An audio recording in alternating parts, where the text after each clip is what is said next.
Attention, si votre rythme cardiaque augmente, c'est normal. Mathieu Bock-Côté pense et parle plus vite que son ombre. Alors, on parle un peu, insuffisamment, je crois, des 30 ans de la création de la DQ, qui est pas devenue la CAQ, mais dont la CAQ a hérité en quelque manière politiquement. Et c'est un moment important de notre histoire de la création de la DQ au début des années 90, dans le contexte d'une crise constitutionnelle qui conduisait au référendum. Et pour revenir sur ce moment de notre histoire et le conduire jusqu'au temps présent, je reçois Guy Laforêt, qui est politologue, qui a été un des compagnons de route intellectuels, signons de la DQ, à tout le moins l'option politique qu'elle portait. Guy Laforêt, bonjour. Bonjour, M. Bock-Côté.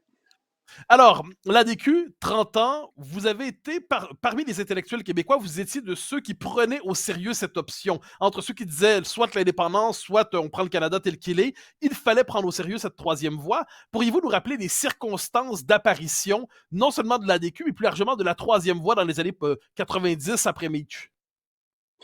D'abord, on se rappelle la fin de Mitch en juin 1990. Donc, le rapport de la commission Bélanger-Campeau, qui fait suite à l'échec de Mitch, c'était à ce temps-ci de l'année, en mars 91.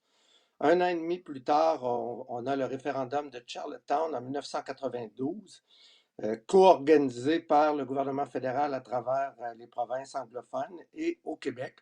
Ce référendum-là, l'échec du référendum de Charlottetown sur les propositions mises sur la table par feu Brian Mulroney et son équipe et Robert Bourassa, ça amène un groupe dirigé par Jean Allaire et Claude Bélan à l'hiver 1993 à mettre sur pied un groupe qui s'appelle le Groupe Réflexion Québec, dans lequel j'étais, mais où il y avait aussi des gens comme Louis Balthazar, Daniel Turp, Alain G. Gagnon, Linda Cardinal, notamment. Donc, ce groupe-là travaille toute l'année 1993 et remet à la fin de l'été, début de l'automne 1993, son rapport. Je vous rappelle, pour mémoire, M. Bock-Côté, une des tendances du rapport en question, dans le fond, ça visait à renforcer l'individualisme dans la société québécoise. Je vous cite de mémoire, c'est du philosophe Jacques Dufresne. Dans les rapports entre l'individu et l'État, il est temps de passer du mode du cynisme et de la petite tricherie au mode de la responsabilité. Et je crois que cette phrase-là, en elle-même, une phrase vaut un livre de 300 pages. Cette phrase-là en dit beaucoup sur le contexte. Donc, ça a été la contribution de plusieurs intellectuels à la gestation de la DQ. J'enchaîne rapidement. Une fois le rapport déposé, Mario Dumont et Jean Allaire partent en tournée à travers le Québec, mettent sur pied le groupe Action Québec, fondent le parti, la DQ, au début de l'année 1994, congrès de fondation avec à peu près 600 délégués en mars 1994. Jean Allaire en devient le premier chef, mais dans les semaines qui suivent, il a des difficultés de santé et Mario Dumont, à pas encore 25 ans, devient le chef du parti. C'est le temps de la fondation. Alors, vous nous avez rappelé deux éléments importants. C'est un mouvement, un parti nationaliste, donc autonomiste, les anciens libéraux pour le nom en partie, et un côté centre-droit, donc rupture ou à tout le moins amendement de ce qu'on n'appelait pas encore le modèle québécois. Mais les années 94-95, c'est la course au référendum portée par Jacques Parizeau, et les autonomistes qui préféreraient peut-être autre chose doivent trancher. Et qu'est-ce qui fait en sorte que l'ADQ, à ce moment, décide de rejoindre le camp du oui plutôt que de s'abstenir ou de se mettre en retrait de la campagne référendaire?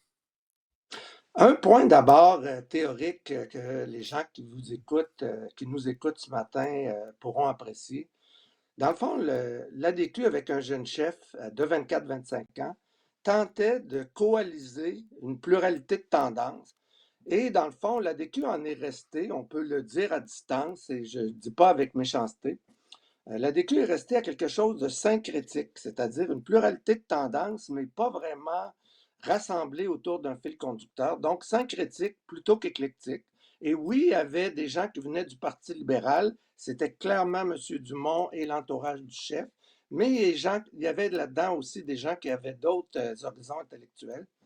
M. Dumont était un vrai entrepreneur comme chef de parti, donc il essayait de rassembler, de coaliser l'ensemble de ces tendances-là. Malaisément, le ciment n'a peut-être jamais pris, Mais il est clair que autour de 1994, après son élection, avec 6,5 % des votes et un député sur 85 candidats en 1994, c'est l'année référendaire.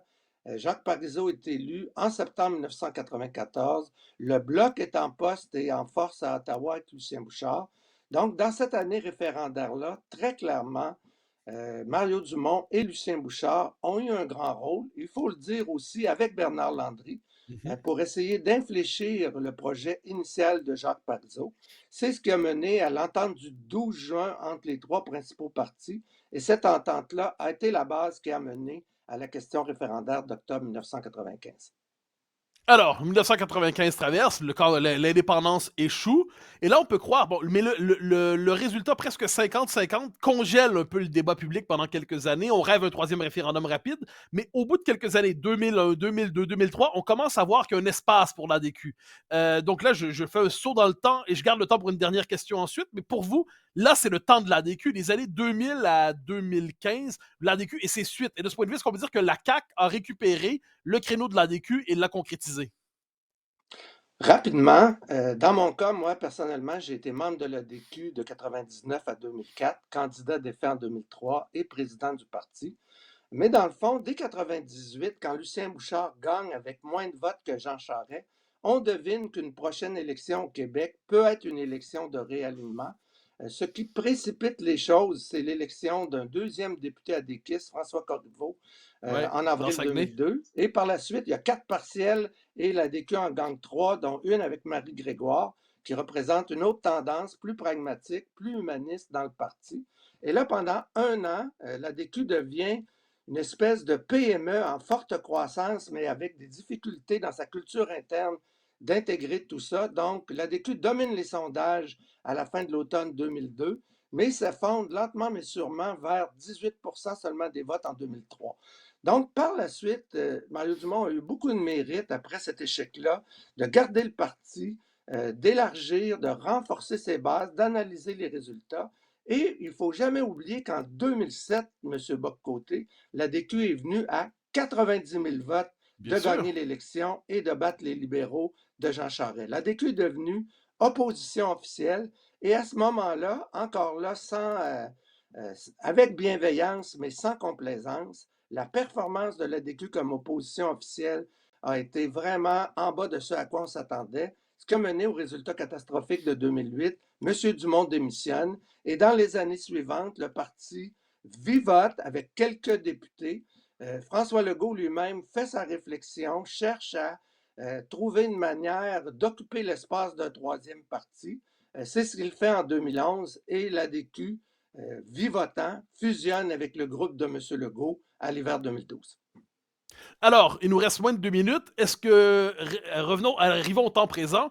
Le créneau de l'ADQ, c'est un créneau qui est arrivé, qui avait plus de chances de fonctionner après un référendum perdu, c'est-à-dire où on cherchait une troisième voie, une position de repli, davantage que quand il y avait une claire polarisation. Avec le retour de la polarisation souverainiste-fédéraliste aujourd'hui, est-ce que ce créneau post-souverainiste, ce créneau post-adéquiste, ce créneau caquiste, est encore un créneau très porteur, ou est-ce qu'on risque de voir ce créneau se fracturer puisqu'il y a un retour de l'affrontement souverainiste-fédéraliste? Alors, rapidement, puisqu'on a à peu près 80 secondes, ma posture, moi, je suis à la semi-retraite, donc j'ai plus d'emploi à temps plein. C'est clair que j'ai été sympathisant, j'ai été impliqué dans la DQ et très clairement, je suis sympathisant au parti gouvernemental actuel. Il est évident que ce qu'on peut appeler la tendance de fond de la DQ et de la CAQ, c'est-à-dire un autonomisme, voire même un ultra-autonomisme de désengagement, qui veut consolider l'autonomie du Québec, mais sans vraiment se préoccuper de ce qui se passe à Ottawa, de ce qui se passe avec le Canada. On arrive peut-être, et c'est une période d'accélération de l'histoire, le printemps 2024, mort de Mulroney, les 30 ans de Meach, publication d'un livre de Pascal Mayotte et Éric Montigny sur les 30 ans de la troisième voie autonomiste. Mais, et c'est ce que j'avais écrit en 2014, le Québec ne peut pas rester tout le temps assis entre deux chaises, à moitié à l'intérieur, à moitié à l'extérieur du système. À un moment donné, le temps de faire un choix entre s'investir complètement où partir doit être fait avec lucidité. Et pour le parti gouvernemental actuel, ce moment-là, M. Bock-Côté, selon moi, approche à très grande rapidité. Alors, Guy Laforêt, c'était un plaisir de vous recevoir ce matin à Cube. Au plaisir de poursuivre cet échange parce qu'effectivement, les prochains mois nous permettront de suivre la chronique de cette recomposition politique. Guy Laforêt, merci infiniment. Merci, bonne journée.